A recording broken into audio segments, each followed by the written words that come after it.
Hello friends, कैसे हैं आप लोग। स्वागत है आप सबका हमारे यूट्यूब चैनल EDU स्टार पे। तो फ्रेंड्स, आज हम ट्रांसफार्मर की वर्किंग प्रिंसिपल देखने वाले हैं कि इसका वर्क फंक्शन क्या होता है, ट्रांसफार्मर कैसे कार्य करता है, यही आज हम देखेंगे। आज का पूरा लेक्चर जो होगा हमारा केवल और केवल वो ट्रांसफार्मर का वर्किंग प्रिंसिपल होगा। आज हम एक पूरे लेक्चर में वर्किंग प्रिंसिपल को कवर करेंगे।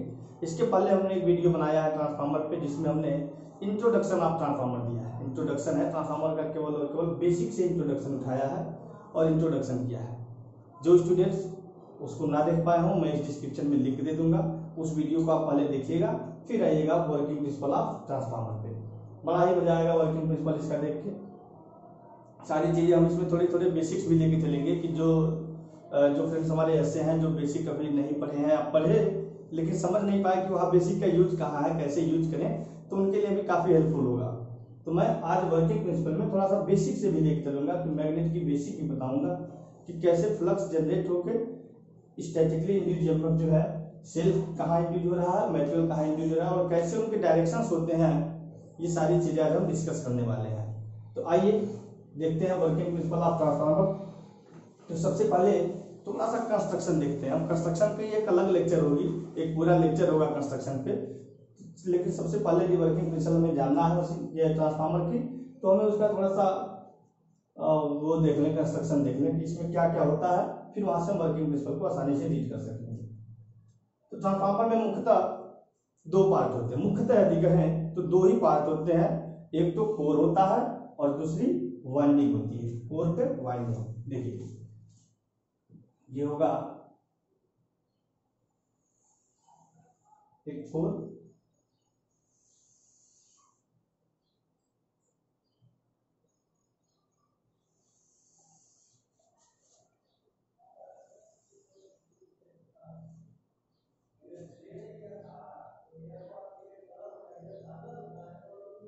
ये कोर हो गया और इसी कोर पे हम वाइंडिंग करेंगे।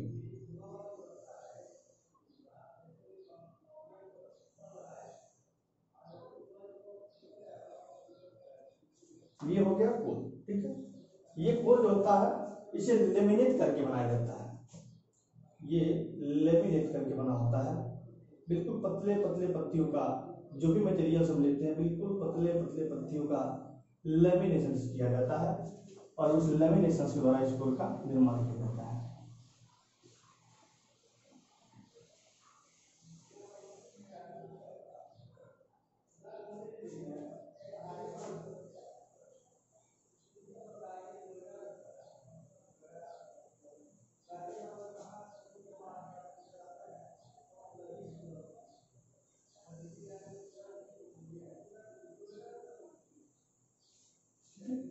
ये है एक कोर ट्रांसफार्मर का, ये कोर होगा और कोर जो है ये पतली पतली पत्तियों का बना होता है, बिल्कुल पतली पतली पत्तियां।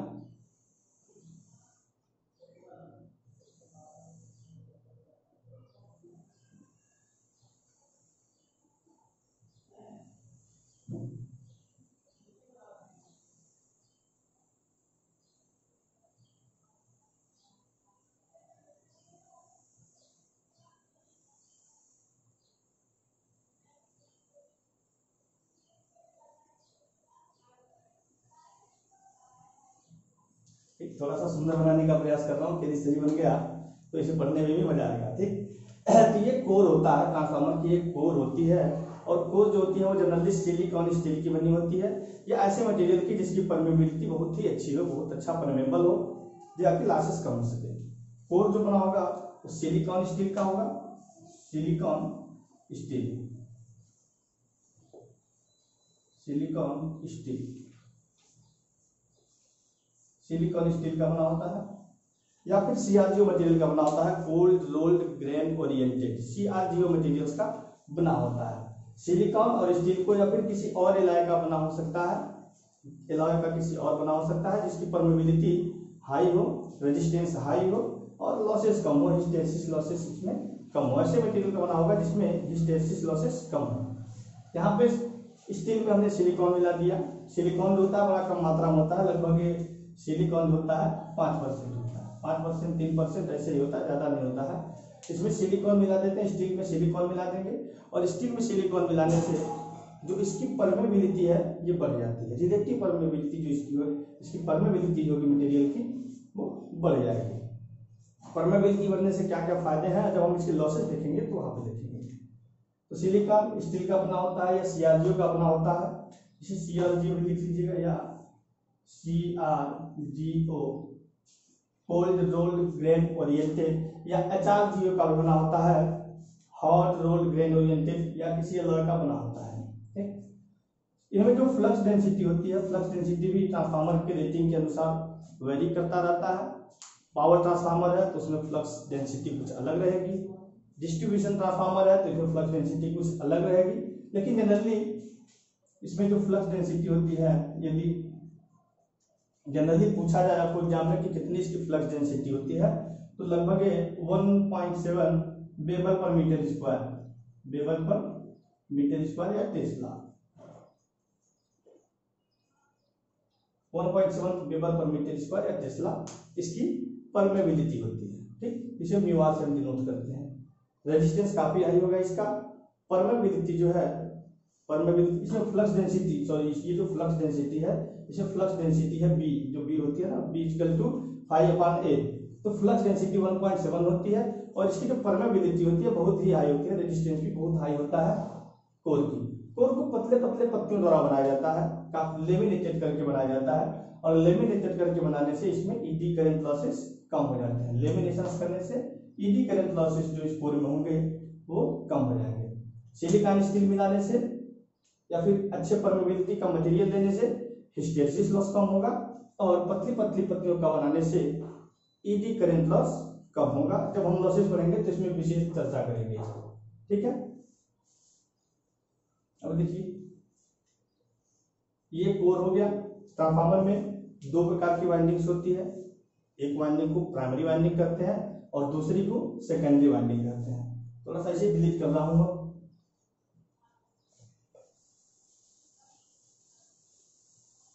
अच्छा, इसमें जो ये साइड होते हैं,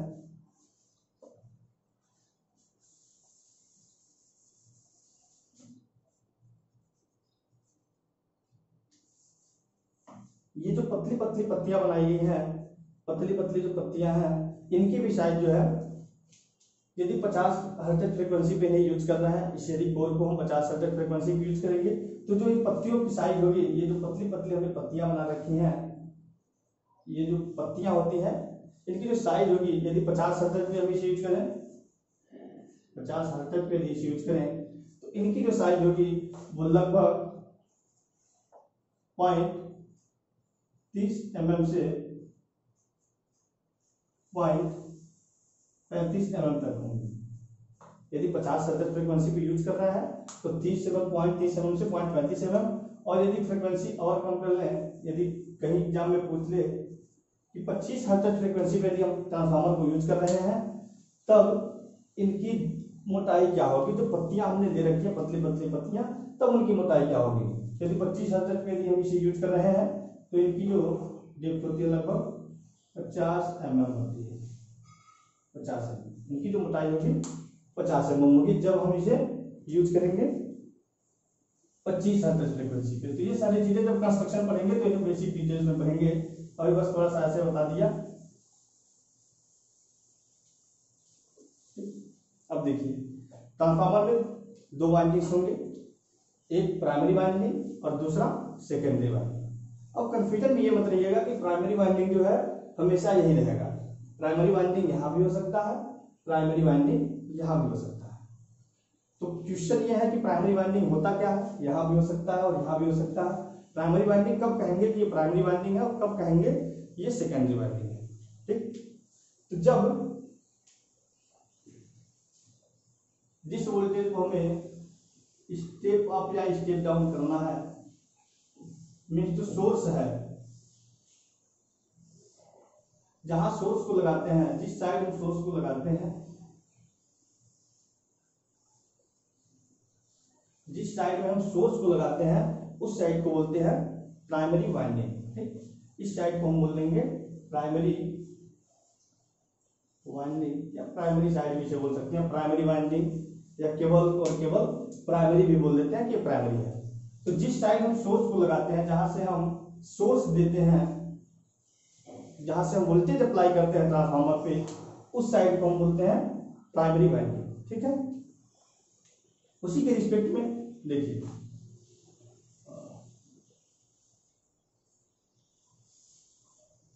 यहां देखिए ये जो वाइंडिंग होगी दूसरी वाली, जहां पे हम लोड कनेक्ट करते हैं, लोड कनेक्ट करते हैं,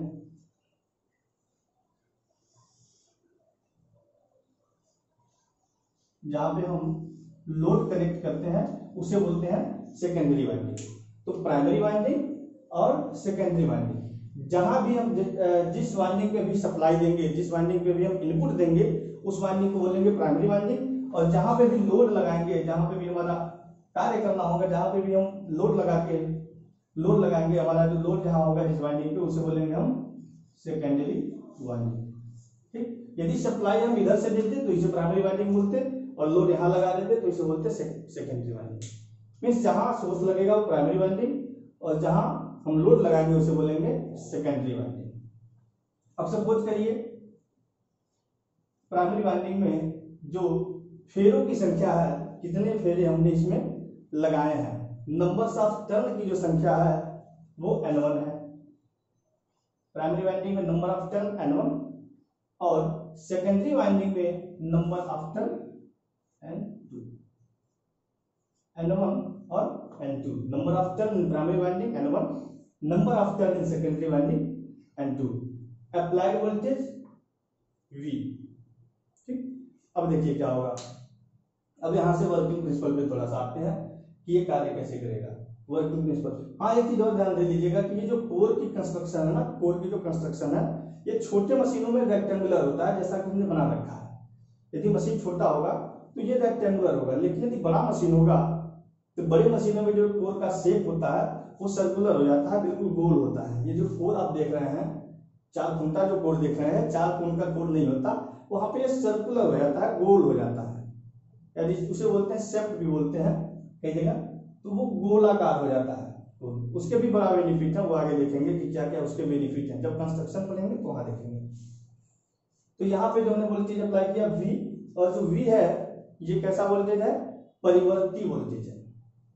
सप्लाई वोल्टेज जो V है ये परिवर्ती वोल्टेज है, और जब परिवर्ती वोल्टेज को किसी कॉइल में अप्लाई करते हैं तो क्या होता है, परिवर्ती वोल्टेज के कारण चूंकि ये कॉइल बंद है, बिल्कुल बंद कॉइल है, तो यहाँ पे करंट फ्लो कर जाएगा।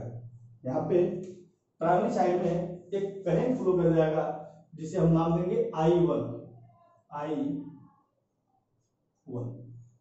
वोल्टेज लगाया, और वोल्टेज लगाने के कारण जो करंट फ्लो कर गया इसमें, उसे हमने बोला I1। अब देखिए यहाँ पे नंबर ऑफ टर्न N1, और इस टर्न में, इस कंडक्टर में जो करंट पास कर रहा है I1। तो यहाँ पे क्या होगा, एक MMF जनरेट होगा, MMF मीन्स होता है मैग्नेटोमोटिव फोर्स। मैग्नेटोमोटिव फोर्स वह फोर्स होता है जो फ्लक्स को गुजारने का प्रयास करता है, फ्लक्स को धक्का देता है। जैसे इलेक्ट्रिकल सर्किट में वोल्टेज होता है, एक प्रेशर की भांति कार्य करता है, करंट को प्रेशर करता है कंडक्टर से गुजरने के लिए, वैसे ही सेम MMF होता है, फ्लक्स को धक्का देने का कार्य करता है, फ्लक्स को फ्लो कराने का कार्य करता है। मैग्नेटोमोटिव फोर्स MMF जनरेट होगा यहाँ पे I1 into N1, I1 into N1 generate होगा। और यहाँ पे फैराडे के इलेक्ट्रोमैग्नेटिक इंडक्शन के अनुसार, फैराडे के लॉ ऑफ इलेक्ट्रोमैग्नेटिक इंडक्शन के अनुसार एक वोल्टेज जनरेट हो जाएगी, और वो वोल्टेज कैसी होगी, सेल्फ जनरेटेड। जब इसके पहले वाला लेक्चर आप देखेंगे तो उसमें आप देखेंगे कि मैंने बता रखा है सेल्फ जनरेटेड क्या होता है और म्यूचुअल जनरेटेड क्या होता है, म्यूचुअल इंडक्शन और सेल्फ इंडक्शन। तो यहाँ पे वोल्टेज अप्लाई किया, वोल्टेज का नेचर परिवर्ती है, क्योंकि एसी वोल्टेज है, एसी वोल्टेज के कारण जो करंट फ्लो किया उसकी भी नेचर परिवर्ती होगी, और इस करंट के कारण जो इसमें फ्लक्स पैदा होगा फाई, या जिसे हम φ1 बोल सकते हैं, यहाँ पे जो फ्लक्स जनरेट होगा उसकी भी जो नेचर होगी परिवर्ती होगी।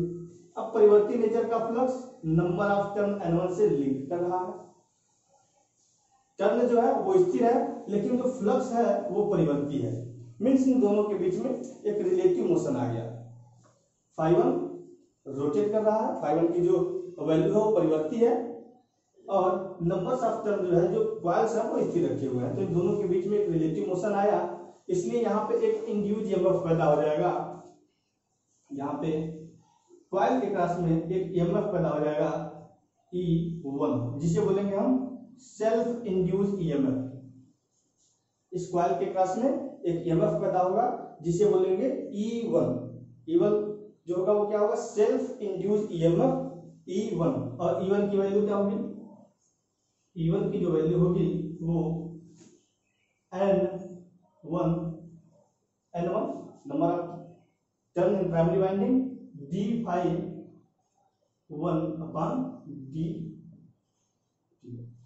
N1 d∅1/dt means rate of change of flux with respect to time. तो ये फ्लक्स परिवर्ती है, N1 नंबर ऑफ टर्न है प्राइमरी वाइंडिंग है।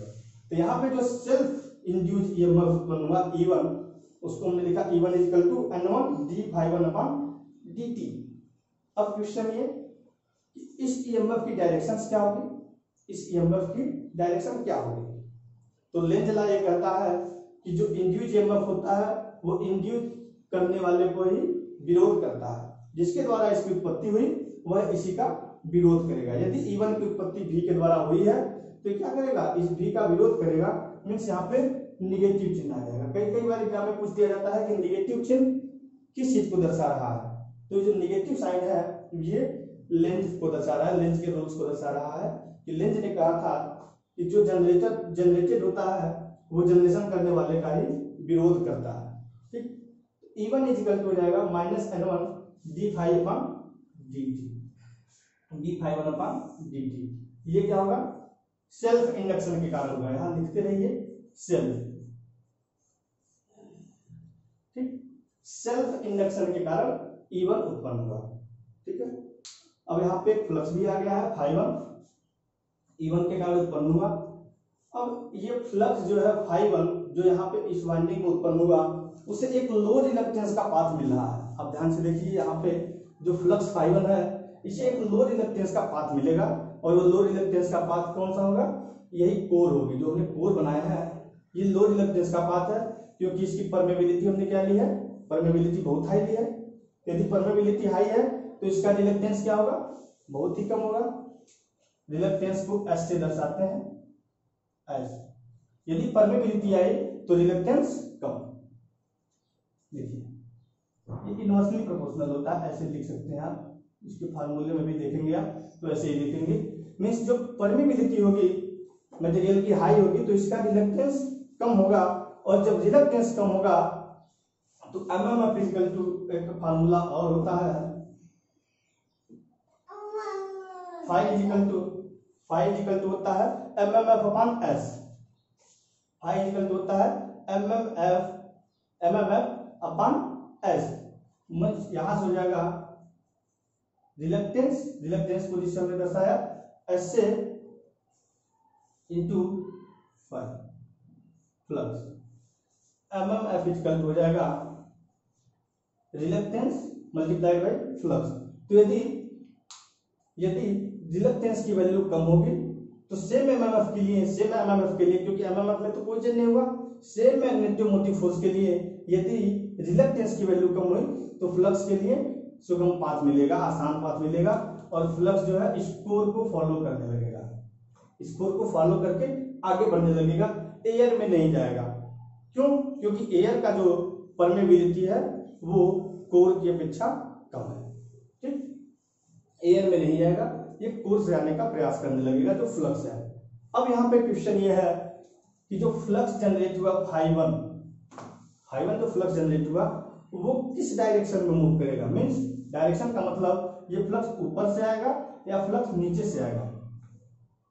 फ्लक्स आएगा कहां से, फ्लक्स यहां से जो गुजरेगा ये फ्लक्स ऊपर से होकर गुजरेगा, उसकी डायरेक्शन ऊपर साइड से होगी या नीचे साइड से होगी। इसको कैसे डिसाइड करें, इस फ्लक्स की डायरेक्शन क्या होगी। मींस एन पोल कहां बन रहा है और एस पोल कहां बन रहा है। कहने का शाब्दिक अर्थ है कि एन पोल कहां बन रहा है, एस पोल कहां बन रहा है। क्योंकि हम जानते हैं जो फ्लक्स होता है वो N पोल से होके S पोल की तरफ आता है। तो अब इसमें N पोल यहाँ बने या N पोल यहाँ बने, कंफ्यूजन है, कैसे करें? तो इसके लिए जब हम बेसिक पढ़ते हैं, मैग्नेट पढ़ते हैं, तो दो रूल्स हम पढ़ते हैं। आइए थोड़ा सा उन पे भी चर्चा करते हैं। दो रूल्स पढ़ते हैं। पहला रूल होगा right hand grip rule. Right hand grip, right hand grip rule. बस मजे से पढ़ते रहिएगा, सारे एक एक कॉन्सेप्ट मैं आपको दूंगा। स्थिर पढ़ा रहा हूं लेकिन सारे कॉन्सेप्ट आपको देने वाला हूं। राइट हैंड ग्रिप रूल एक होता है, और दूसरा जो रूल होता है right hand fist rule. FIST, fist है, फिस्ट मतलब होता है मुक्का। Right hand fist rule. तो right hand grip rule, grip मतलब भी होता है, मुक्का ही होता है, पकड़ने का, पकड़ना होता है, जकड़ना होता है किसी चीज को, और फिस्ट मींस मतलब होता है मुक्का। तो दाहिने हाथ के पकड़ने का नियम और दाहिने हाथ के मुट्ठ का नियम बोल सकते हैं, इसे मुट्ठे का नियम भी बोल सकते हैं, दाहिने हाथ के मुट्ठे का नियम। तो देखिए दोनों नियम को जब यदि हम समझ लेंगे तो वहां से हम समझ पाएंगे कि N पोल कहां बनेगा और S पोल कहां बनेगा। तो आइए एक एक को पहले समझने का प्रयास करते हैं कि राइट हैंड ग्रिप रूल क्या है, उसके बाद राइट हैंड फिस्ट रूल भी बताएंगे आपको। थोड़ा सा शार्ट में से लेके चलेंगे, जो लोग नहीं पढ़े हैं वो समझ जाए, और जो पढ़े हैं वो बस डिवाइड कर लें। तो राइट हैंड ग्रिप रूल देख लेते हैं कि राइट हैंड ग्रिप रूल है।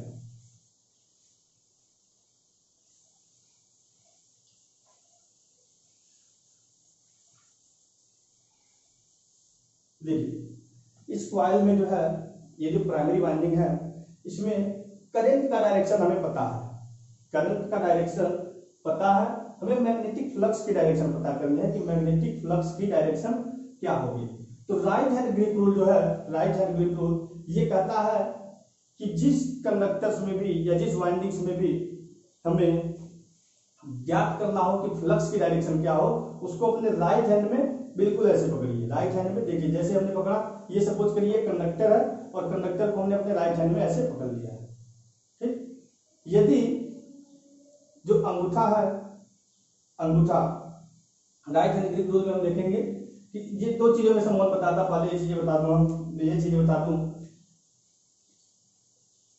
मैग्नेटिक फील्ड और मैग्नेटिक फील्ड के डायरेक्शन में और करंट के डायरेक्शन में, मैग्नेटिक फील्ड के डायरेक्शन में और करंट के डायरेक्शन में ये बताता है कि मैग्नेटिक फील्ड किस दिशा में होगी तो करंट किस दिशा में होगा, और करंट की दिशा यदि ज्ञात है तो मैग्नेटिक फील्ड की दिशा क्या होगी। ये जो दोनों रूल्स हमने लिखे थे ये यही बताते हैं कि यदि मैग्नेटिक फील्ड की दिशा पता हो तो हम करंट की दिशा कैसे निकालेंगे, और यदि करंट की दिशा पता हो तो मैग्नेटिक फील्ड की दिशा कैसे निकालेंगे। ये दोनों रूल जनरली यही बताते हैं, ठीक है।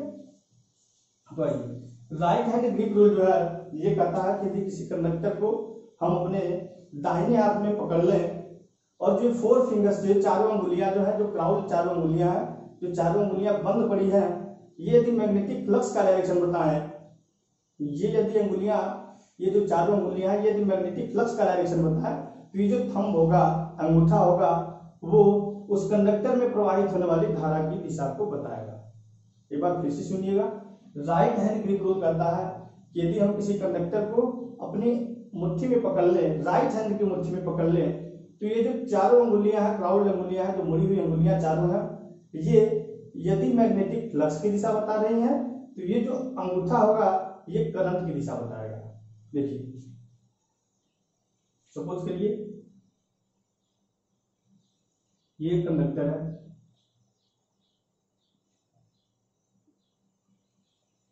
ये कंडक्टर लिया, ठीक, और इस कंडक्टर को हमने ऐसे पकड़ा हुआ है, ऐसे पकड़ा हुआ है, ठीक। ऐसे पकड़ा मतलब, ऐसे पकड़ा का मतलब क्या हुआ, यहां से फ्लक्स ऐसे गुजर रहा है, ऐसे गुजर रहा है, फ्लक्स के जो गुजरने की डायरेक्शन है वो कैसे है, फ्लक्स देखिए ऐसे ऐसे जा रहा है, मींस कैसा है, ऐसे होने का मतलब एंटी क्लॉकवाइज, एंटी क्लॉकवाइज, ये फ्लक्स का डायरेक्शन। ऐसे ये जो है नीचे का सिरा है, ये ऊपर का सिरा है, ये नीचे की अंगुली और ये ऊपर की अंगुली बिल्कुल ऐसे पकड़े हुए हैं, तो इनकी जो डायरेक्शन है वो एंटी क्लॉकवाइज हो गई। और जब इनकी डायरेक्शन एंटी क्लॉकवाइज है तो करंट का डायरेक्शन किधर होगा, अंगूठे के डायरेक्शन में, और अंगूठा किस डायरेक्शन में है, अपवर्ड डायरेक्शन में है। मींस बोर्ड से बाहर आता हुआ दिख रहा है, बोर्ड से बाहर आता हुआ दिख रहा है अपवर्ड डायरेक्शन में। ये अंगुलियां मैग्नेटिक फ्लक्स की डायरेक्शन और ये अंगूठा करंट का डायरेक्शन। तो जिसमें करंट का डायरेक्शन होगा आई, वो कहाँ होगा, ऊपर की तरफ होगा। ये मैग्नेटिक फ्लक्स का डायरेक्शन होगा एंटी क्लॉकवाइज, और करंट का जो डायरेक्शन होगा वो ऊपर की तरफ होगा। इस चीज को याद रखिएगा, ठीक। ऐसे ही यदि हम कंडक्टर को उल्टे ऐसे पकड़ लें, ऐसे पकड़ें, तो क्या होगा, मैग्नेटिक लाइंस का जो डायरेक्शन है, मैग्नेटिक ये बी का जो डायरेक्शन है, मैग्नेटिक फील्ड का डायरेक्शन है, ये बिल्कुल रिवर्स हो जाएगा और ये क्लॉकवाइज हो जाएगा, और करंट की डायरेक्शन नीचे की तरफ हो जाएगी। यहां देख लीजिए, ये कंडक्टर है और इसमें ये क्लॉकवाइज डायरेक्शन में जो मैग्नेटिक फ्लक्स की डायरेक्शन है वो क्लॉकवाइज डायरेक्शन है। जो मैग्नेटिक फील्ड जनरेट हुई उसकी डायरेक्शन क्लॉकवाइज। तब क्या होगी, इसमें जब करंट फ्लो करेगा वो डाउनवर्ड डायरेक्शन में फ्लो करेगा। तो यही कहता है राइट हैंड ग्रिप रूल जो है, ये बताता है कि यदि हमें फ्लक्स की डायरेक्शन ज्ञात हो तो हम करंट की डायरेक्शन ज्ञात कर लेंगे आसानी से।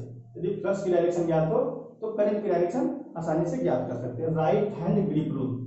यहाँ पे एक कॉन्सेप्ट और है, ये बताने का रूल हमें एक अलग का कॉन्सेप्ट था, इस कॉन्सेप्ट को हम देखेंगे।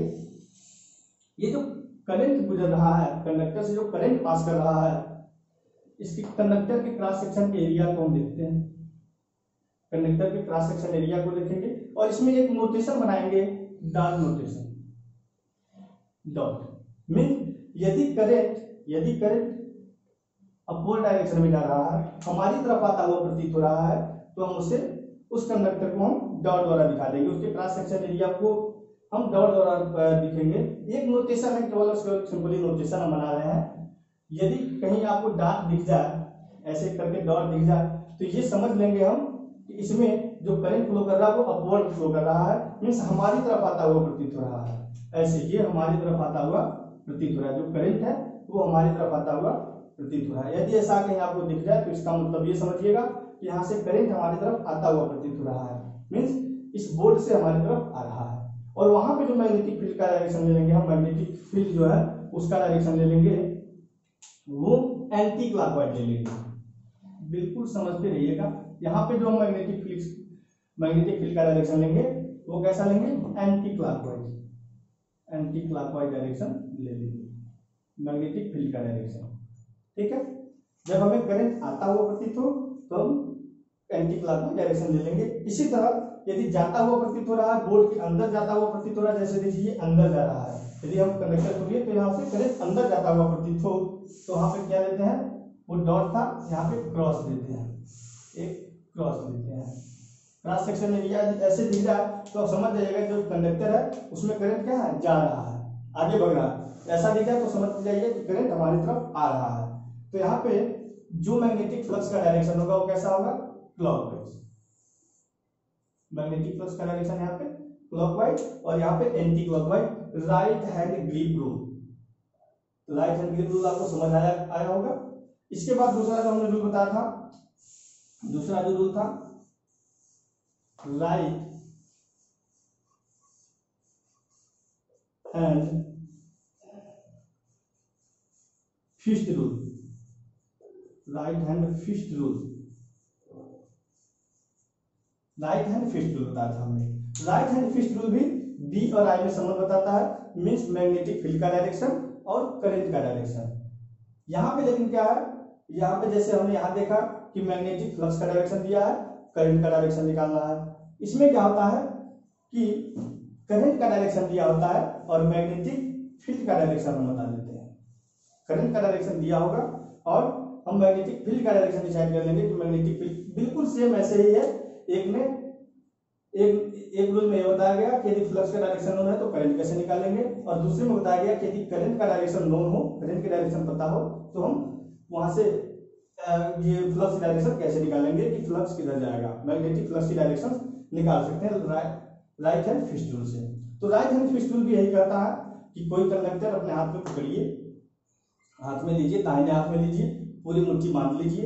यदि ये चारों अंगुलियां जो है, चारों अंगुलियां करंट के डायरेक्शन को दिखा रही हैं, तो ये जो अंगूठा होगा ये एन पोल को दर्शाएगा, मीन्स यहाँ से फ्लक्स ऊपर निकलेगा, यहाँ से फ्लक्स क्या होगा, ऊपर निकलेगा। यदि चारों उंगलियां करंट के डायरेक्शन को दिखा रही हैं तो जो करंट जो मैग्नेटिक फील्ड बनेगी उसकी डायरेक्शन अपवर्ड डायरेक्शन में होगी। देखिए इसे भी थोड़ा सा समझ लीजिए। सपोज करिए ये कंडक्टर है, ठीक, और इसे हमने पकड़ रखा है राइट हैंड से, ऐसे ऐसे इसे पकड़ रखा है, ठीक, ऐसे पकड़ा हुआ है। ऐसे पकड़ने का मतलब क्या हुआ, करंट का डायरेक्शन किधर होगा, ऐसे ऐसे, ठीक। करंट का डायरेक्शन कैसे होगा, ऐसे अंदर से निकाला और ऐसे पकड़ लिया। तो जो मैग्नेटिक फ्लक्स का डायरेक्शन किधर होगा, मैग्नेटिक फ्लक्स का जो डायरेक्शन होगा वो इस साइड होगा। मतलब यदि इसे हम थोड़ा सा मिटा के बनाते हैं, अभी ये फ्लक्स का डायरेक्शन, मतलब ये कि जो यहाँ पे मैग्नेटिक फील्ड जनरेट होगी, मैग्नेटिक फील्ड जनरेट होगी ऐसे,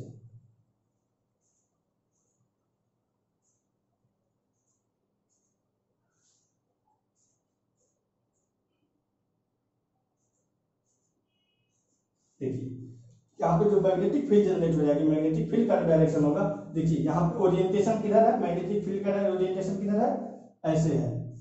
मैग्नेटिक फील्ड के ओरिएंटेशन का डायरेक्शन ऐसे हम सारे के सारे फ्लक्स ओरिएंटेड होकर इस डायरेक्शन में आने लगेंगे। यदि करंट का डायरेक्शन जो हमने बनाया था ये है तब, यदि करंट का डायरेक्शन ये है तब, तो सेम चीजें हमको यही अप्लाई करनी है। जो राइट हैंड फिस्ट रूल में कहा गया सेम चीज हमको यही अप्लाई करनी है।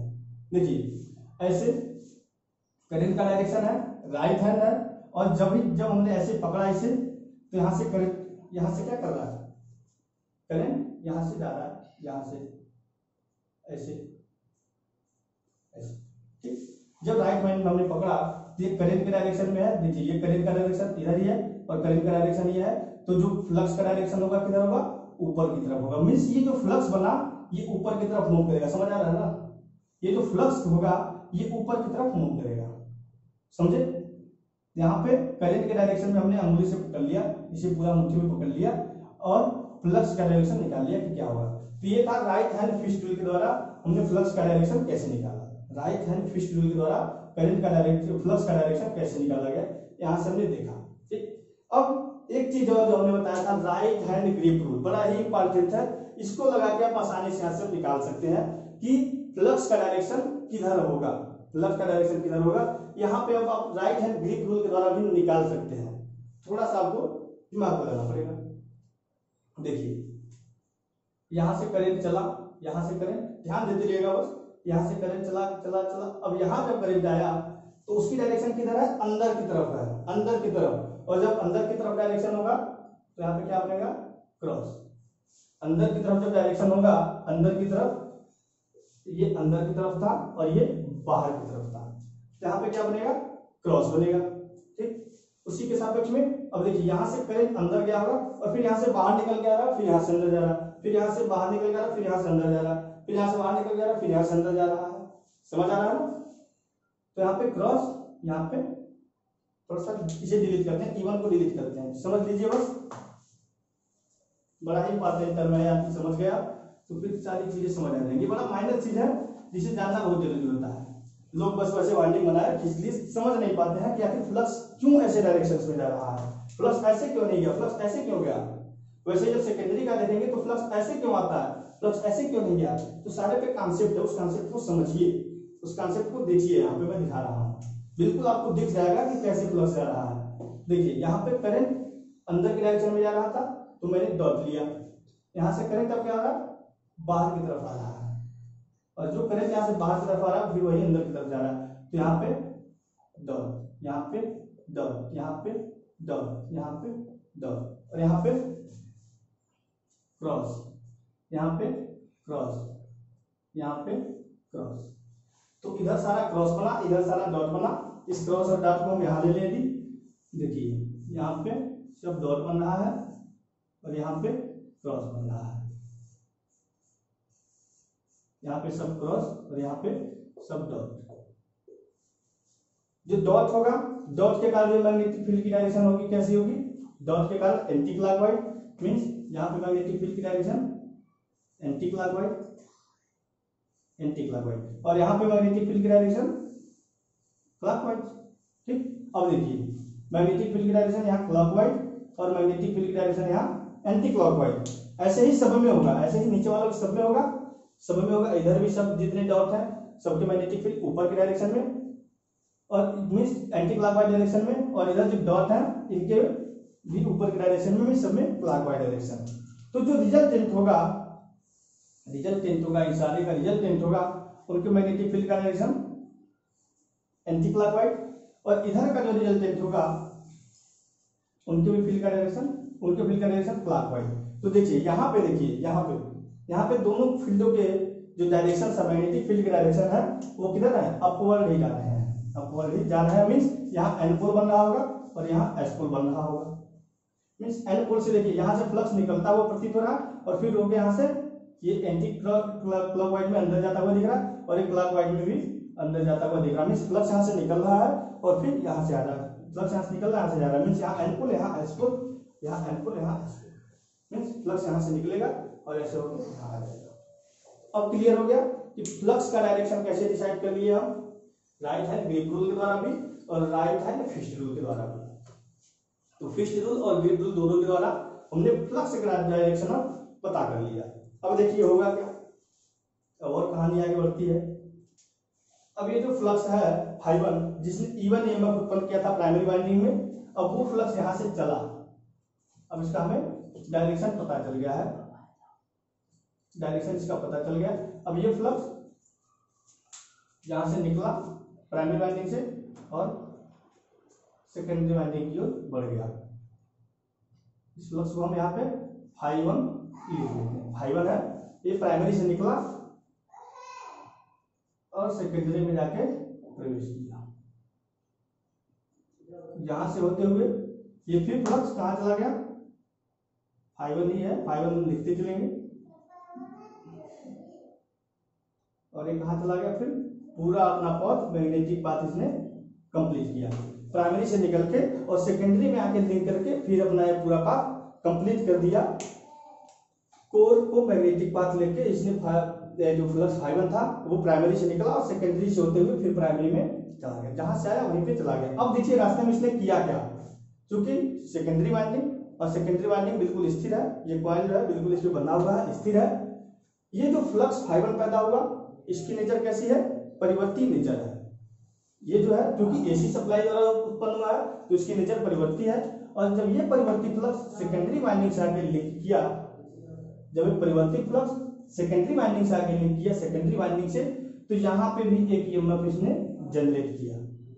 ध्यान दीजिएगा, जब ये फ्लक्स यहाँ से मूव इस लो रिलक्टेंस के पथ को फॉलो करते हुए आगे बढ़ा, तो इसे जो रास्ते में सेकेंडरी वाइंडिंग मिली, इस सेकेंडरी वाइंडिंग में भी इसने एक ईएमएफ इंड्यूस किया, और जो यहाँ पे ईएमएफ इंड्यूस किया उसे हम बोलेंगे E2, उसे हमने नाम दिया E2।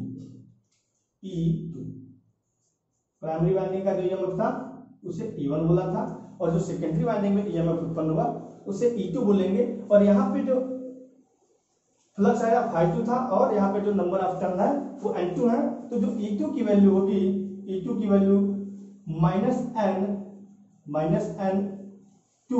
-N2 क्योंकि नंबर ऑफ टर्न सेकेंडरी का है, तो -N2 D। अब फाई कहाँ का है, प्राइमरी का है, फाई जो है फ्लक्स जो है वो प्राइमरी का है, तो D φ1 अपॉन डी। तो जो सेकेंडरी पे ईएमएफ जनरेट हुआ, जो सेकेंडरी वाइंडिंग में ईएमएफ जनरेट हुआ E2, वो कितना होगा -N2 D φ1 upon dt। Primary में जो जनरेट हुआ -N1 D φ1 अपॉन dt। ठीक है, आइए थोड़ा सा और आगे बढ़ते हैं, इसे पहले डिलीट करते हैं। ठीक है, डिलीट। तो आइए अब हमने देखा कि जो सेकेंडरी वाइंडिंग में ईएमएफ इंड्यूस हुआ E2 की वैल्यू कितनी हुई, E2 is equal to -N2 D φ1 upon dt। Minus N2 d∅1 upon d2, ये सेकेंडरी में ईएमएफ इंड्यूस हुआ। और अब ये बताइए कि ये ईएमएफ जो है वो कैसा ईएमएफ होगा, कैसा ईएमएफ होगा।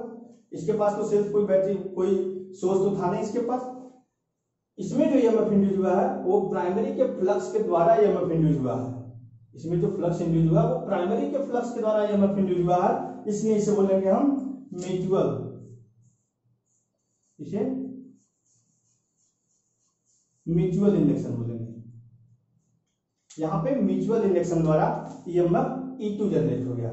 यहां पे ईएमएफ E1 जनरेट हुआ था minus N1 d∅1 dt self के कारण, यहां पे E2 जनरेट हुआ माइनस N2 d∅1 अपन dt म्यूचुअल के कारण।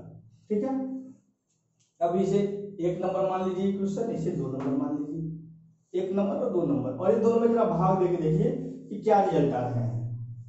इसे 1 नंबर, इसे 2 नंबर और दोनों में भाग दे लीजिए, देखिए जैसे होगा क्या।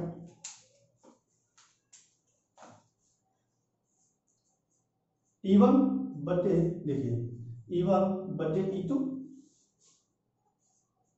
E1 बटे E2 बराबर E1 की वैल्यू क्या है minus N1 d∅1 upon dt, E1 की वैल्यू, और E2 की वैल्यू क्या थी minus N2 d∅1 upon dt।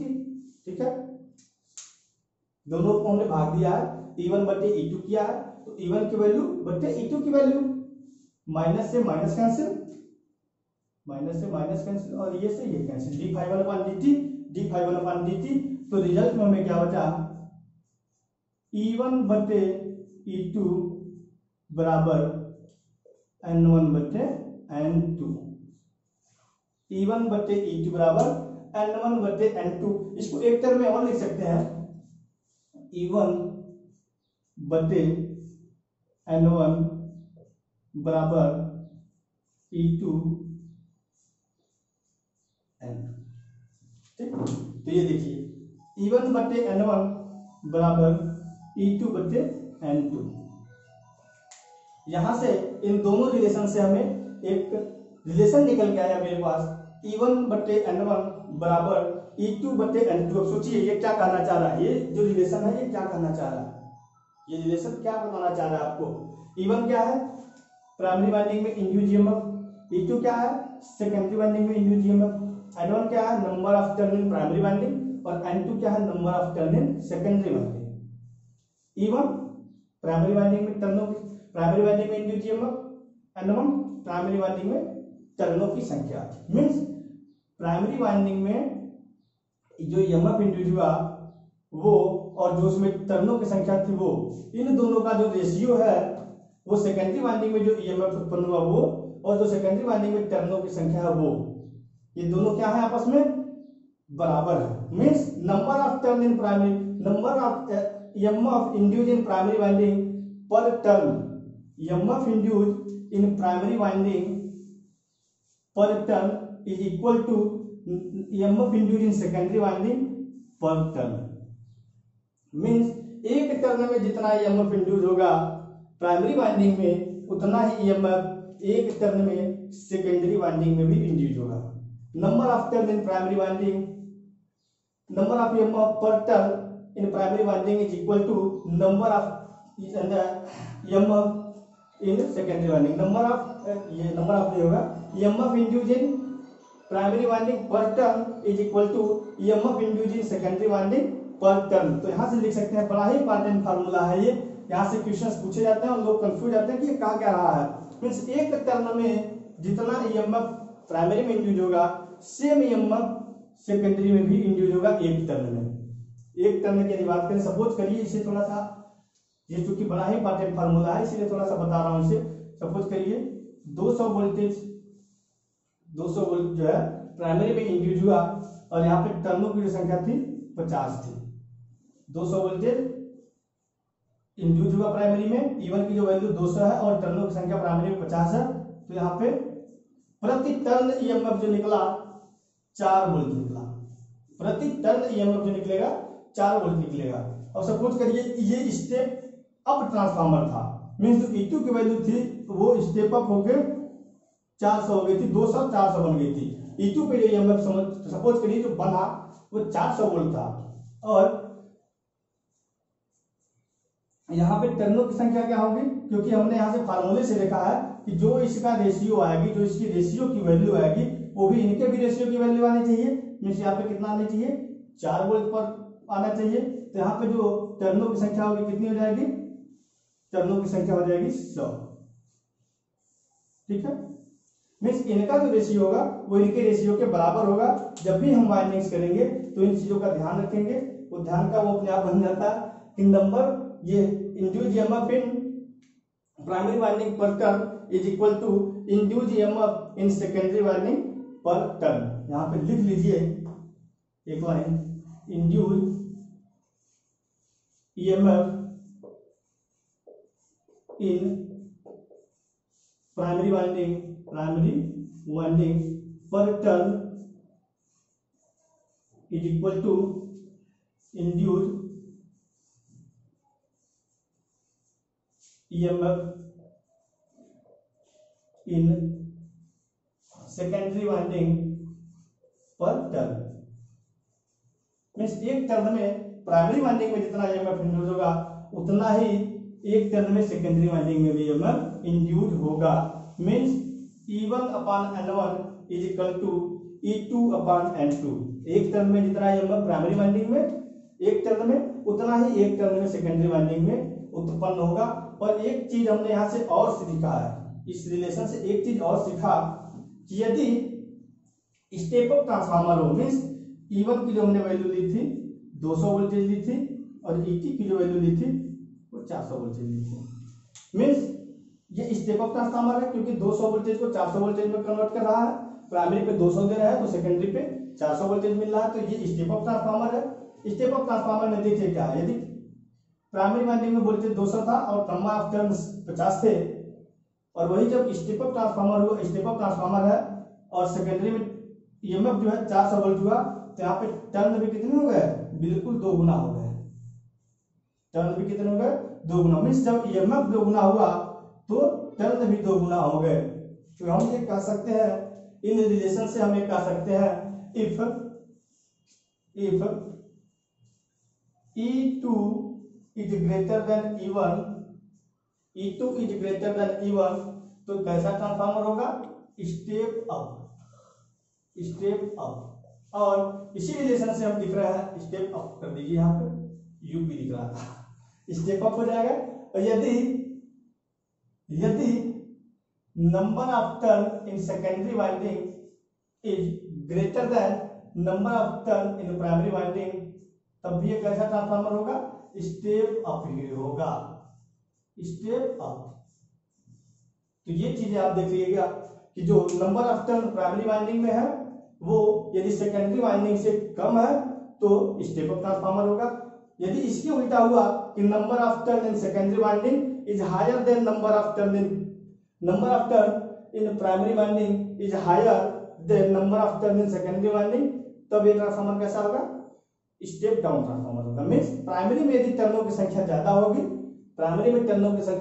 Secondary में टर्नों की संख्या कम होगी, तो हम इसे स्टेप डाउन ट्रांसफार्मर बोलेंगे। यदि E2 जो इंड्यूस्ड ईएमएफ सेकेंडरी वाइंडिंग में है वो इंड्यूस्ड ईएमएफ प्राइमरी वाइंडिंग से ज्यादा है, मींस प्राइमरी वाइंडिंग के वोल्टेज से यदि सेकेंडरी वाइंडिंग में ज्यादा वोल्टेज उत्पन्न हुआ तो स्टेप अप ट्रांसफार्मर। और यदि प्राइमरी वाइंडिंग जो हमने सप्लाई दिया प्राइमरी वाइंडिंग को, उसमें जो ईएमएफ है वो उस ईएमएफ से सेकेंडरी वाइंडिंग का ईएमएफ कम जनरेट हुआ, तो हम कहेंगे स्टेप डाउन ट्रांसफार्मर है। और यदि इन केस यदि कोई ऐसा केस बनता है कि E1 is equal to E2 हो जाए, E1 is equal to E2 हो जाए, मींस जितना ईएमएफ प्राइमरी वाइंडिंग में इंड्यूस हुआ उतना ही ईएमएफ सेकेंडरी वाइंडिंग में इंड्यूस हो, तो नंबर ऑफ टर्न भी क्या हो जाएंगे, बराबर हो जाएंगे, N1 is equal to N2 हो जाएंगे।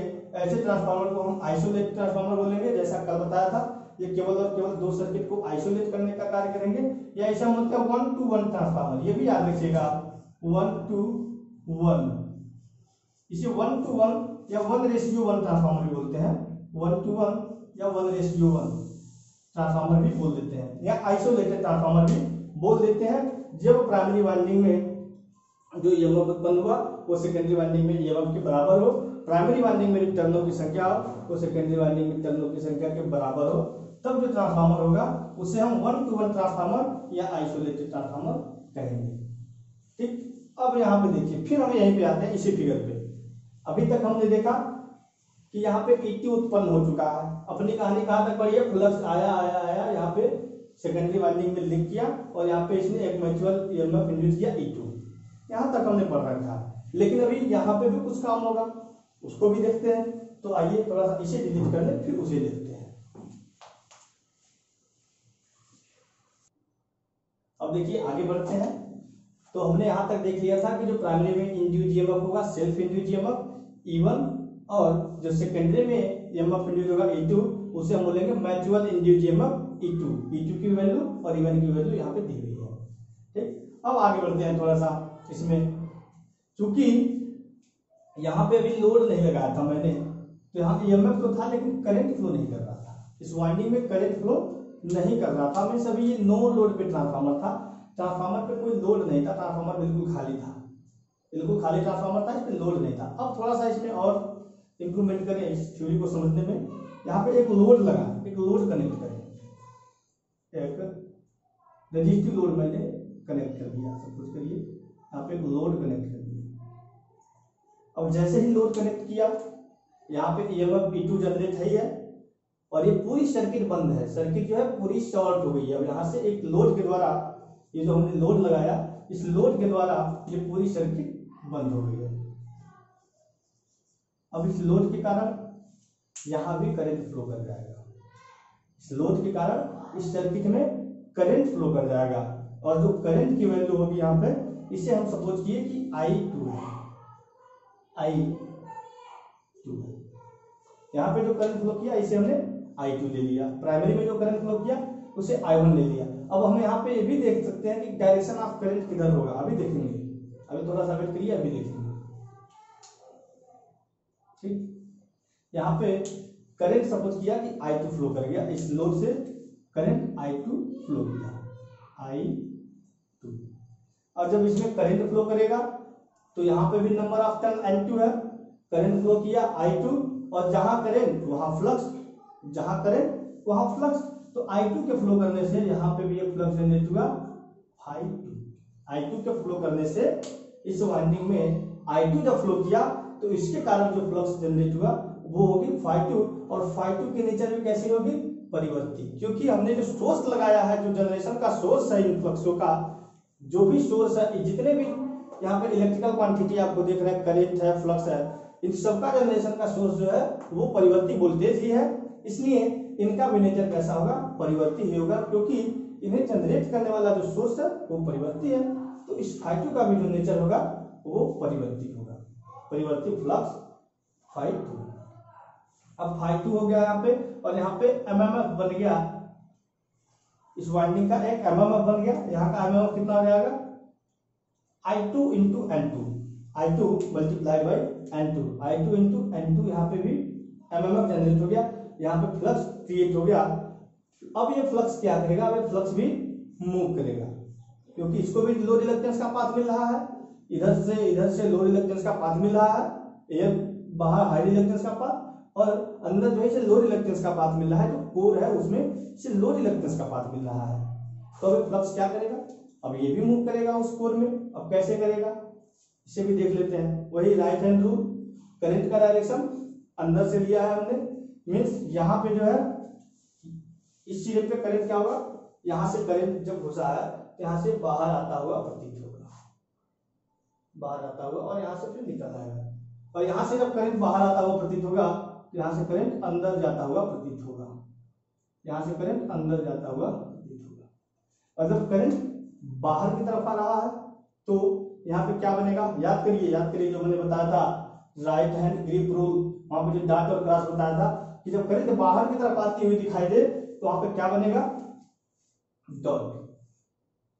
जब करंट बाहर की तरफ आती हुई दिखाई दे तो वहां डॉट बनेगा, और जब अंदर की तरफ जाती हुई दिखाई दे तो वहां क्रॉस बनेगा, यहाँ डॉट और यहाँ क्रॉस, ऐसे ही dot dot dot dot cross cross cross cross. ठीक, अब डॉट का डायरेक्शन एंटी क्लॉकवाइज, फिर एक बार देखते हैं उसी चीज को, फिर डिवाइड करते हैं।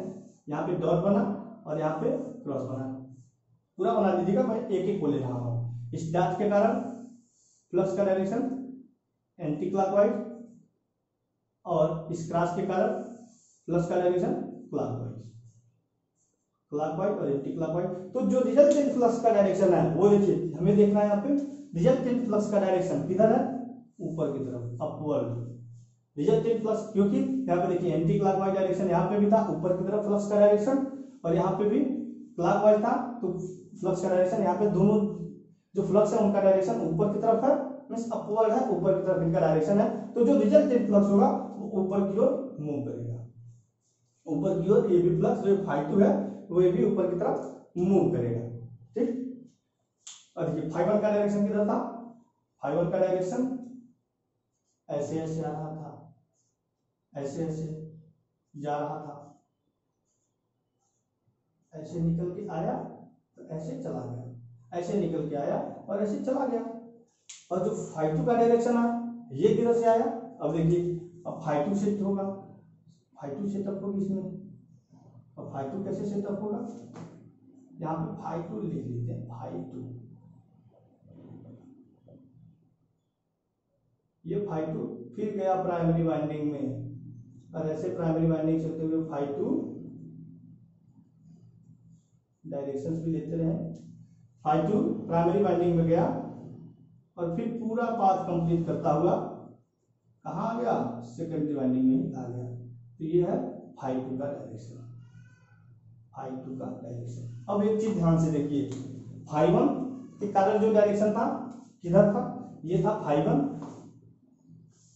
ये था ∅1 का डायरेक्शन, जो प्राइमरी वाइंडिंग में फ्लक्स उत्पन्न हुआ ∅1 उसका डायरेक्शन किधर था, राइट टू लेफ्ट, इधर से कहें तो राइट टू लेफ्ट था।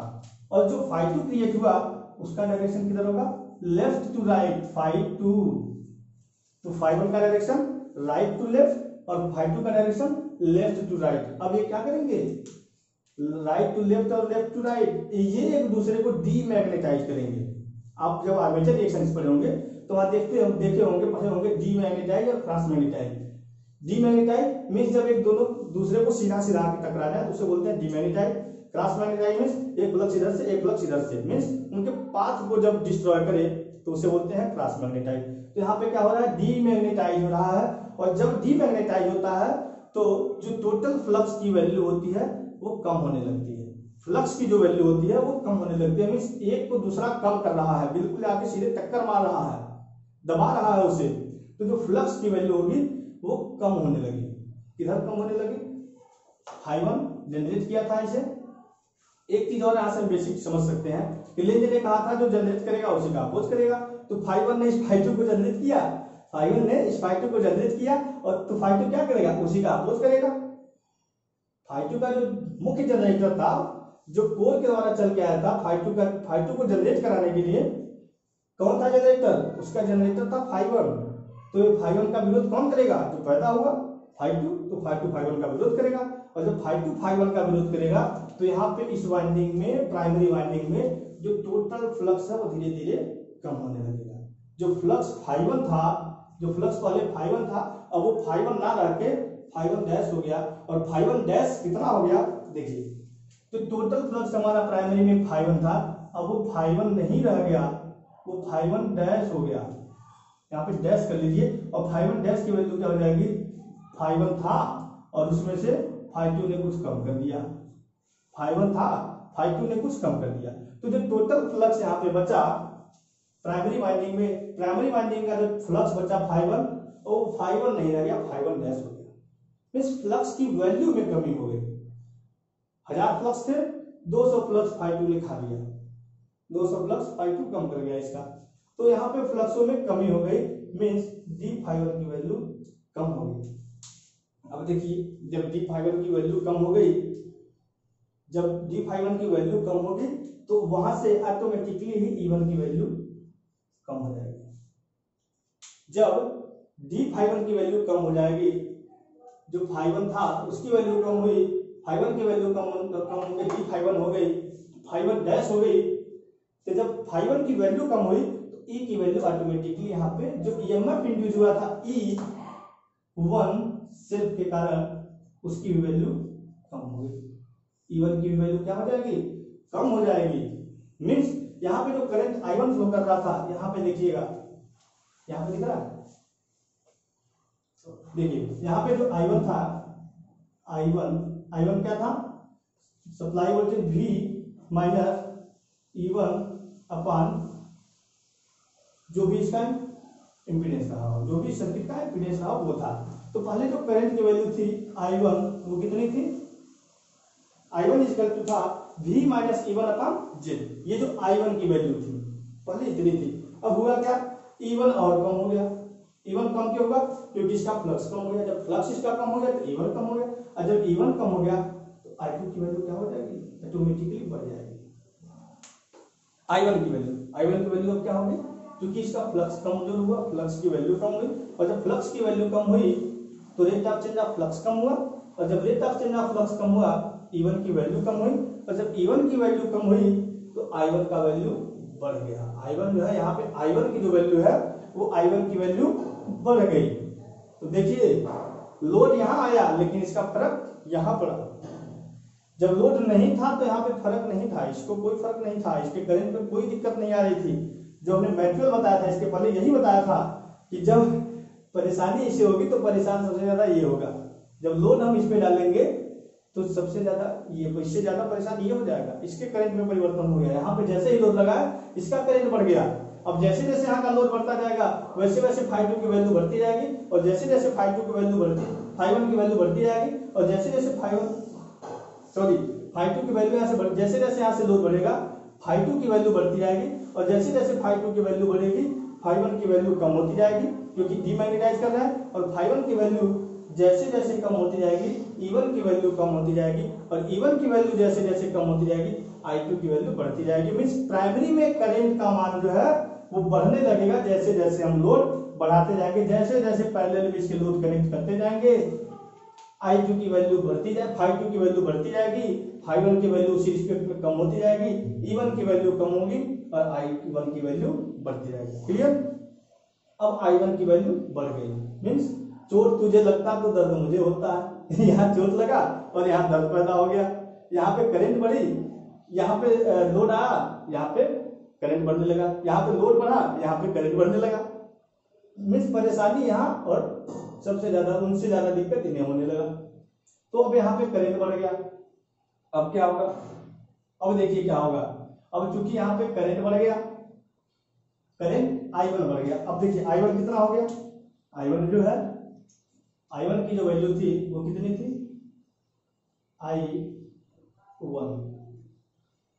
पहले जो ये I1 था वो I1 था, अब ये I1 डैश हो जाएगा। अब ये I1 डैश हो गया, इसे हमने I1 डैश बोला, और I1 डैश की वैल्यू I1 प्लस प्लस इस EMF के कम होने के कारण, इस EMF के कम होने के कारण कितना करंट बढ़ गया, इस EMF के कम होने के कारण कितना करंट बढ़ गया। तो जितना करंट यहाँ आ गया उतना करंट यहाँ बढ़ गया, क्योंकि जितना करंट यहाँ पैदा हुआ उतना फ्लक्स पैदा हुआ, और उतना फ्लक्स ही इस करंट को उतना कम कर दिया था। तो मतलब जितना करंट यहाँ बढ़ेगा उतना ही करंट यहाँ बढ़ेगा I1 पे, जितना करंट यहाँ पैदा होता गया, यहाँ पे जितना करंट आता गया उतना ही करंट यहाँ पे बढ़ता गया। तो इसे हम बोलेंगे I2 डैश, या एक कह सकते हैं कि I2 का ही एक कंपोनेंट होगा, I2 का ही एक पार्ट होगा, जिसे हम I2 डैश बोल देंगे। तो अब यहाँ पे जो टोटल करंट की वैल्यू हो गई प्राइमरी वाइंडिंग पे I1 डैश, वो हो गया जो पहले करंट था I1, और जो इसके द्वारा करंट बढ़ा दिया गया I2 कंपोनेंट के द्वारा, I2 करंट के द्वारा जो करंट प्राइमरी में बढ़ा दिया गया I2 डैश। समझ आ रहा है ना, ठीक है। तो I1 dash equal to I1 plus I1 dash. अब देखिए यहाँ पे करंट की वैल्यू बढ़ गई, I1 जो है जो एमएमएफ यहाँ पैदा हो रहा था प्राइमरी वाइंडिंग में, एमएमएफ जो प्राइमरी वाइंडिंग में पैदा हुआ था एमएमएफ, अब वो क्या करेगा, I1 बदल के कहाँ चली गई, I1 डैश हो गई। मींस I1 की वैल्यू बढ़ के I1 डैश हो गई, तो यहाँ का एमएमएफ भी उसी रेशियो में इंक्रीज कर जाएगा। क्लियर। अब यहाँ का जब एमएमएफ इंक्रीज करेगा तो एमएमएफ इंक्रीज करने से रिलक्टेंस तो सेम है, जो मटेरियल हमने लिया है इसका रिलक्टेंस तो कांस्टेंट हो गया, रिलक्टेंस कांस्टेंट है तो यहाँ का फाइव बढ़ जाएगा, मीन्स जो फाइव था वो बढ़ जाएगा। अब वो फाइव बढ़ के फिर कितना हो जाएगा, फाइव फिर बढ़ गया। देखिए फाइव यहाँ से कम हुआ था, लेकिन अब फिर क्या होगा, एमएमएफ बढ़ा। और एमएमएफ कैसे बढ़ा, करंट के बढ़ने के कारण। जब करंट बढ़ा तो एमएमएफ बढ़ा, और जब करंट बढ़ रहा है नंबर ऑफ टर्न वही है, एमएमएफ बढ़ेगा, रिलक्टेंस वही है, तो फिर फाइव बूस्ट होने लगेगा। फिर फाइव क्या होगा, ऑटोमेटिकली बढ़ने लगेगा। फाइव की वैल्यू बढ़ने लगेगी एमएमएफ बढ़ने के कारण। अब फाइव की वैल्यू बढ़ने लगी। फिर अब यहाँ पे अब देखिए यहाँ पे जो ये E1 बना था ये इसके कारण म्यूचुअल था। एक चीज और आपको देखना है कि यहाँ से जब फाइव टू मूव करके गया था फाइव में, तो अब यहाँ पे भी म्यूचुअल हुआ था। तो जो E1 दोबारा उत्पन्न हुआ है, E1 की वैल्यू जो कम होकर उत्पन्न हुई वो फिर यहाँ पे म्यूचुअल, पहले यहाँ पे सेल्फ, यहाँ पे म्यूचुअल, अब फिर यहाँ पे म्यूचुअल हो गया। मतलब एक बार सेल्फ म्यूचुअल फिर म्यूचुअल, मतलब एक सेल्फ बना है दो म्यूचुअल बना, याद रखिएगा। एक सेल्फ बना फिर यहाँ पे म्यूचुअल, इस सेल्फ के कारण यहाँ पे म्यूचुअल, और फिर यहाँ से म्यूचुअल के कारण फिर यहाँ पे म्यूचुअल। तो एक सेल्फ और दो म्यूचुअल बन चुके हैं अब तक। अब देखिए फ्लक्स की वैल्यू बढ़ गई, फाइव की वैल्यू इंक्रीज कर गई, और फ्लक्स की वैल्यू जैसे ही बढ़ेगी, फाइव की वैल्यू बढ़ी, मींस यहाँ से फाइव की वैल्यू बढ़ गई, तो यहाँ पे क्या करेगा, एमएमएफ की वैल्यू बढ़ जाएगी, और एमएमएफ की वैल्यू बढ़ के एक फ्लक्स और ये पैदा करेगा।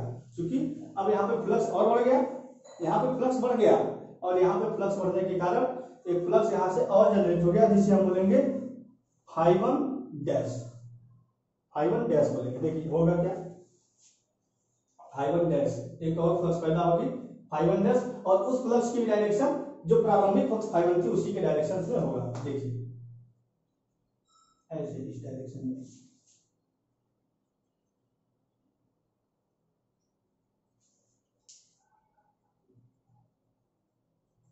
ये हो जाएगी फाइवन डैश,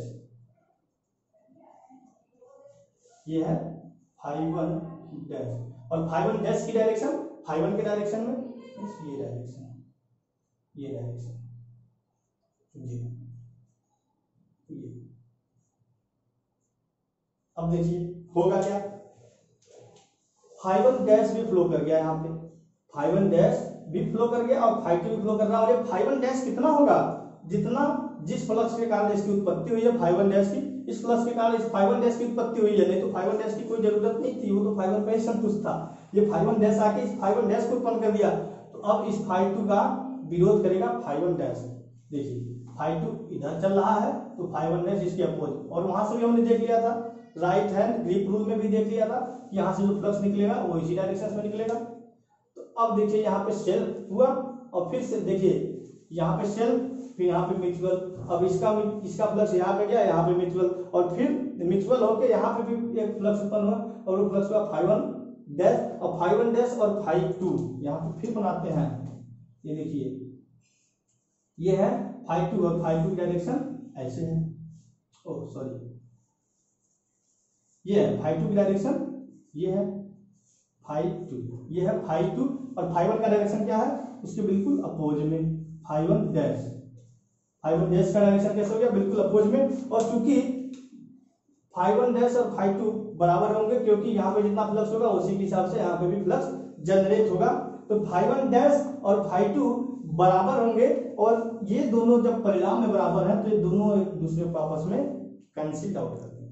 ये चीज बतानी थी आपको कि ये जो दोनों फ्लक्स होंगे, जो बाद में दोनों फ्लक्स जनरेट हुए, ये जो दोनों फ्लक्स है ये दोनों परिणाम में अपने दोनों के बराबर हैं। मींस जितनी वैल्यू फाइवन डैश की है उतनी वैल्यू फाइव टू की है, इसलिए ये दोनों फ्लक्स एक दूसरे को कैंसिल आउट कर देंगे, और टोटल फ्लक्स जो इस कोर में बचा, टोटल फ्लक्स जो इस कोर में बचा वो केवल और केवल फाइवन बचा। बड़ा ड्रामा हुआ इनके बीच में, होता रहता है, ये सब चलता रहता है, लेकिन कब होता है, जब दोनों में परिवर्तन होता है तो अचानक होता है, फिर सब साथ हुआ, लोड बढ़ा, five to I, five to आके यहाँ पे फाइवन डैश उत्पन्न किया, होता है जब लोड बढ़ता है तब, जैसे जैसे लोड बढ़ता है होता है, तो यहाँ पे फाइव टू फाइवन डैश उत्पन्न किया, दोनों कैंसिल आउट होकर फिर कैंसिल, तो जो हमारा मेन फ्लक्स बच गया वो फाइवन ही बच गया, ये दोनों आपस में कैंसिल आउट हो गया। इसलिए हम कहते हैं कि ट्रांसफार्मर एक ऐसा मशीन है जिसमें फ्लक्स जो होते हैं वो कांस्टेंट होते हैं, कांस्टेंट फ्लक्स का मशीन भी कहा जाता है। इस चीज को आप याद रखिएगा कि ट्रांसफार्मर कैसा मशीन होगा, कांस्टेंट फ्लक्स का मशीन होगा। इसमें जो फ्लक्स की वैल्यू होगी पूरे कोर में वो बराबर होगी, परिवर्ती नहीं होगी। मतलब परिवर्ती उसका नेचर होगा, इसका जो मैग्नीट्यूड होगा, इसका जो मान होगा फ्लक्स का, वो परिवर्तित नहीं होगा। इस कोर में फ्लक्स के मान में परिवर्तन नहीं होगा। φ1 फ्लक्स इसने शुरू में उत्पन्न किया था, φ1 ही रहेगा। केवल और केवल जब लोड में चेंजिंग आएगी, कम और बेसी लोड होगा, तो ये एक्शन होगा और ये मतलब इंस्टेंट के लिए होगा, कुछ समय के लिए होगा। उसके बाद φ1 φ2 φ1 डैश को खत्म कर देगा, φ1 डैश φ2 को खत्म कर देगा, ये सारी क्रिया खत्म हो जाएगी। तो जैसे जैसे हम यहाँ पे लोड बढ़ा रहे हैं, अब क्या हो रहा है, जैसे जैसे लोड बढ़ाते हैं यहाँ से करंट की वैल्यू बढ़ती जा रही है। कैंसिल तभी कर पा रहा है, कैंसिल तभी कर पा रहा है जब क्या होगा, करंट की वैल्यू बढ़ती जा रही है। तो यहाँ पे लोड बढ़ेगा और यहाँ पे करंट बढ़ता जाएगा और फ्लक्स इसमें जो है वो समान रहेगा। लोड यहाँ पे जब बढ़ाते जाएंगे तो करंट की वैल्यू बढ़ती जाएगी। करंट की वैल्यू क्यों बढ़ती जाएगी, क्योंकि φ2 की वैल्यू बढ़ती गई, करंट की वैल्यू बढ़ती जाएगी। φ2 की वैल्यू बढ़ने से φ1 की कम, φ1 की कम तो E1 कम, तो I2 की वैल्यू तो बढ़ती गई, ठीक। और उसी के सापेक्ष में एक φ1 डैश उत्पन्न हुआ जो इसको कैंसिल किया, लेकिन जो लोड बढ़ा, लोड बढ़ने के कारण यहाँ पे करंट बढ़ती गई। जैसे जैसे लोड सेकेंडरी में बढ़ाते जाएंगे वैसे वैसे प्राइमरी वाइंडिंग में करंट की जो वैल्यू है बढ़ती जाएगी और सेकेंडरी वाइंडिंग पे भी उसी के प्रोपोर्शनल करंट की वैल्यू, लोड के अनुसार ही करंट की वैल्यू बढ़ती चली जाएगी, बढ़ती चली जाएगी। तो ये था working principle of transformer. Working principle of transformer, इसमें कुछ पॉइंट्स हैं वो हम आपको अब अगले लेक्चर में नोट कराएंगे। और अगला लेक्चर जो हम पढ़ेंगे, एक आइडियल ट्रांसफार्मर, एक आइडियल ट्रांसफार्मर कैसा हो सकता है उसकी परिकल्पना करेंगे कि यदि एक आदर्श ट्रांसफार्मर हो तो उसमें क्या क्या हो सकता है। और वहां से हम फेजर डायग्राम खींचना शुरू करेंगे कि एक आइडियल ट्रांसफार्मर की फेजर्स कैसे बनते हैं, नो लोड पे और फुल लोड पे। जैसे हमने अभी नो लोड पे इसका अध्ययन किया और फिर लोड लगा के अध्ययन किया इसके वर्किंग प्रिंसिपल का। तो ये सारी चीजें हम वन स्टेप बाय स्टेप करके देखते रहेंगे। और एक दिन हम इस बीच में सेशन रखेंगे जो जेबी गुप्ता के टफ न्यूमेरिकल है, जो बिल्कुल टफ लगते हैं, हार्ड लगते हैं, नहीं आ रहे हैं, उनको भी धीरे धीरे बीके मेहता और जेबी गुप्ता के उनको हम साल में करते चलेंगे, एक एक वो लेक्चर लेंगे। तो ठीक है, यदि आज का लेक्चर आपको अच्छा लगा हो तो इस वीडियो को लाइक करिएगा, चैनल को सब्सक्राइब करिएगा और अच्छे अच्छे वीडियो, ऐसे वीडियो प्राप्त करने के लिए चैनल पर बने रहिएगा। धन्यवाद।